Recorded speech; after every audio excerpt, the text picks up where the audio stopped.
USAID-ის მისიის დირექტორმა კავკასიაში გარემოსა და ბუნებრივი რესურსების დაცვის მინისტრის მოადგილესთან ერთად უშეთში USAID-ის მიერ დაფინანსებული დასრულებული და მდინარე პროექტები დაათვალიერა. საუბარია მცირე ჰიდროელექტროსადგურსა და სასმელი წყლის სარეაბილიტაციო სამუშაოებზე.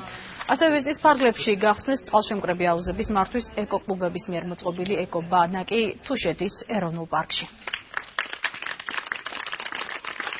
ეს არის აშენებული, რაც ნიშანდობლივია და საინტერესო. აშენებულია გარემოსდაცვის სტანდარტების სრული დაცვით. ჩვენ ძალიან მოხარული ვართ, რომ USAID-ის მეშვეობით მოხდა პროექტის დამთავრება. სოფელში დღეს არის ელექტროენერგია. დღესაც USAID იმყოფება ჩვენს პარტნიორ ორგანიზაციებთან ერთად. ელექტროსადგურის დაფინანსება სწორედ USAID-ისა და VIROC International-ის მიერ მოხდა.